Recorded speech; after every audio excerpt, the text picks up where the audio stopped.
So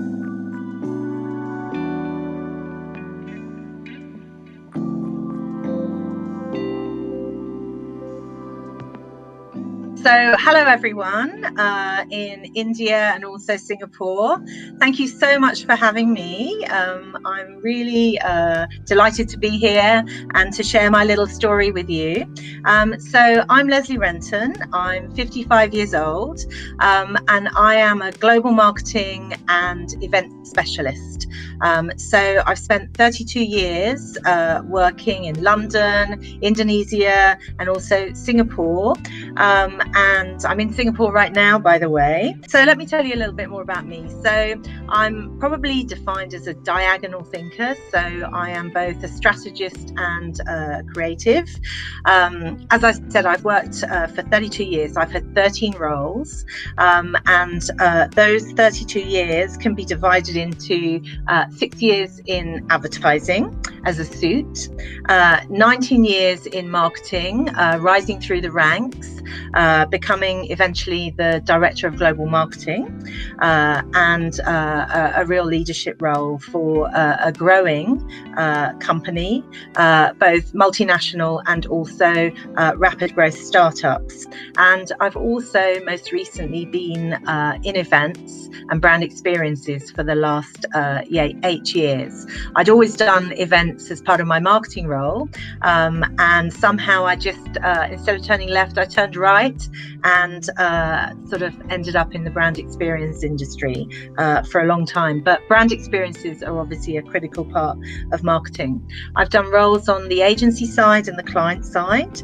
I've done 4 global acquisitions, and I've also had 3 of my own businesses, one of which I still have, which were moderately successful for a period of time. Other interesting dimensions and perhaps secrets that you might not know about me. I have 2 world records, both a Guinness World Record and a World Record Academy world record. In a brainstorming session, I dreamed up the name of a well-known ice lolly, Solero. So I'm sure most of you have had a few of those to quench your thirst. And whilst working at McCann's on L'Oreal, I worked on a brand called Energons, which was a premium brand of shampoo for permed hair. And out of that commercial came the L'Oreal corporate slogan, because I'm worth it. So those are a few professional secrets. And sort of one personal secret is that I'm a single parent, a proud, passionate parent of 3 kids. COVID-19 is both a positive and a negative. It has severely disrupted marketing and events forever, in my opinion. The positives include accelerating digital transformation. So the companies that had embraced digital transformation before COVID rode on the wave. The companies that didn't were a bit left behind.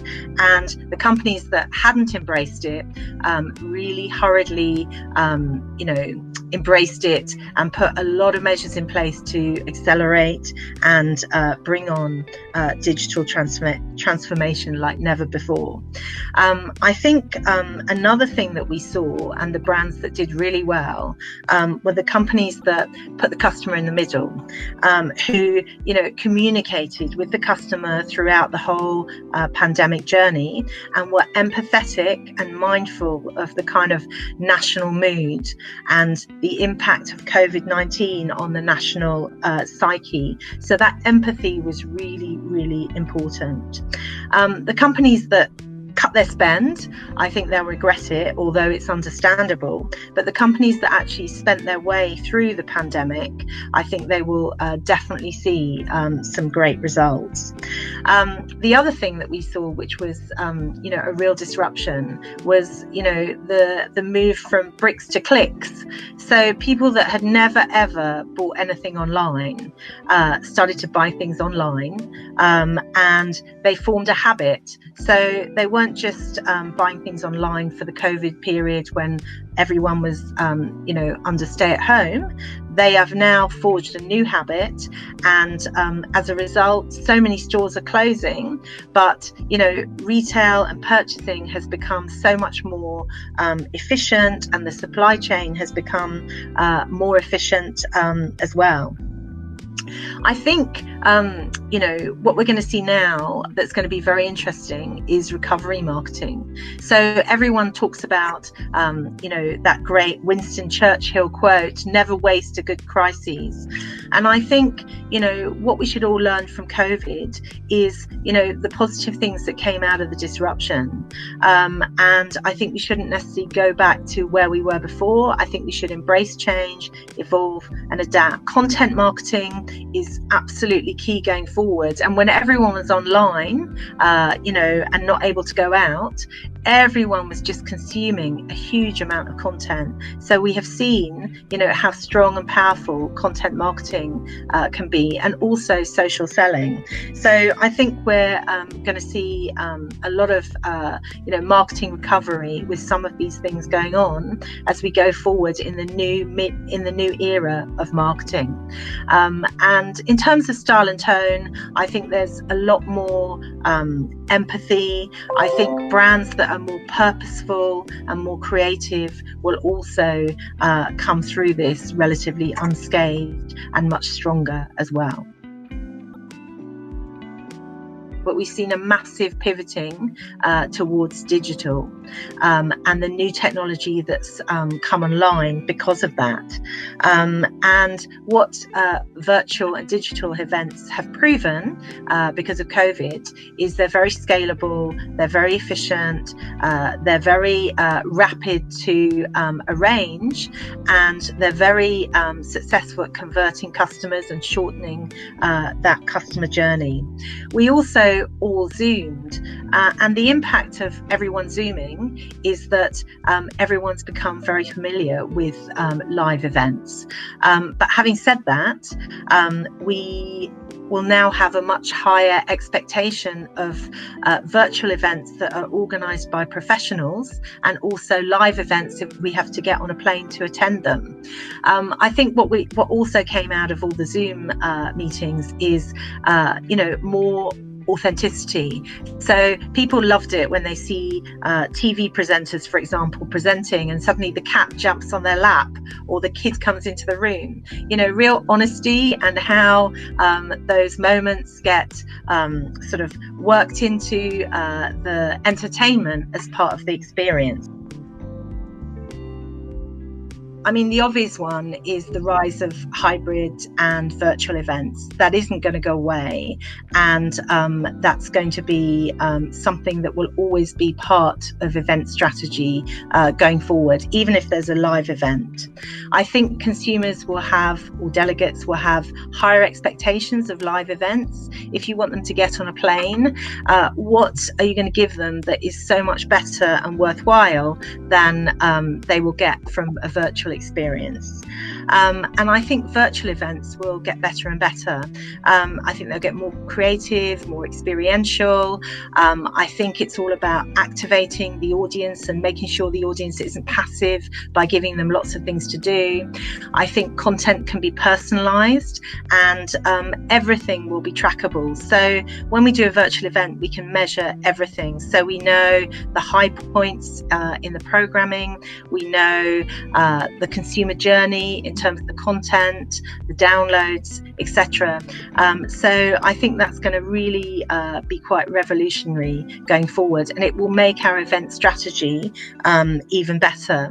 Of course, safe measures will also change everything. So the profitability of running events in venues, sitting the delegates 2 meters apart or 1 meter apart, the difference in F&B going forward, everything will be contactless, etc. And content will be key, and the key thing that makes people attend events, whether it's virtual or in the live realm.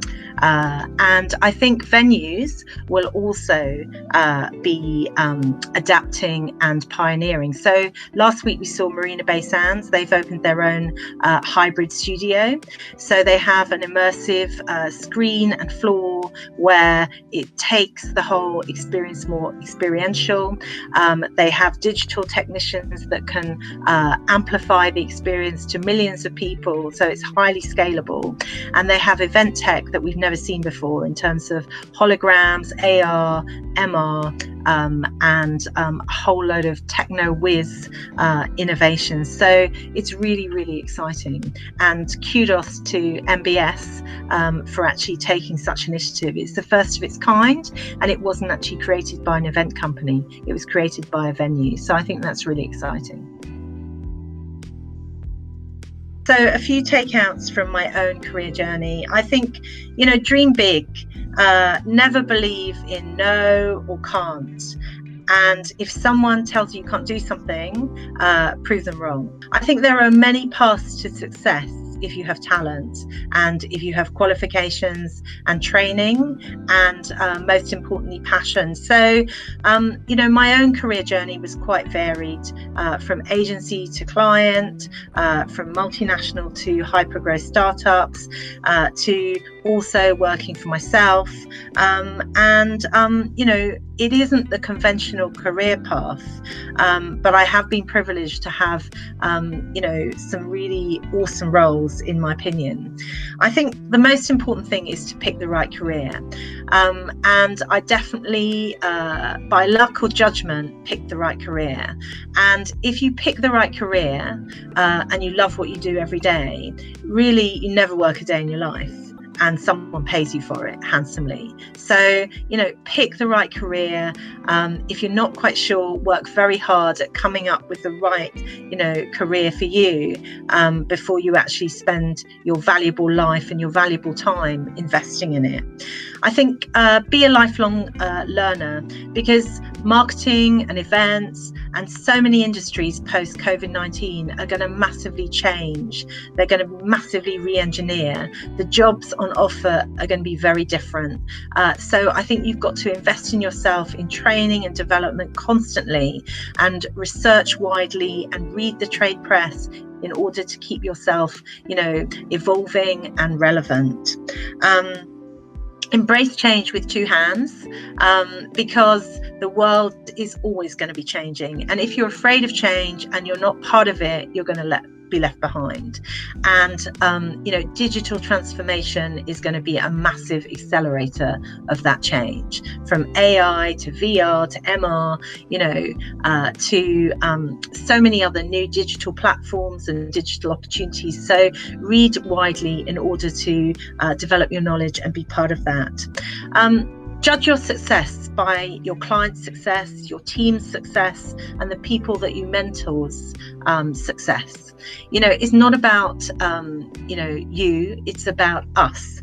And success has many mothers, and it's all about sharing your knowledge, giving back, and helping others, in my opinion, rather than just furthering your own self agenda.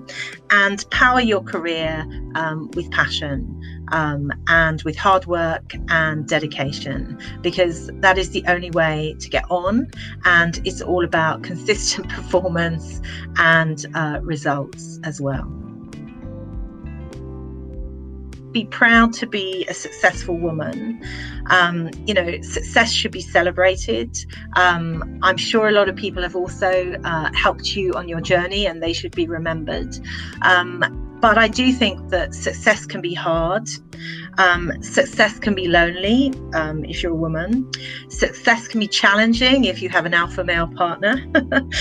And, success is not forever either, because you're only as good as your last success and your latest deliverable.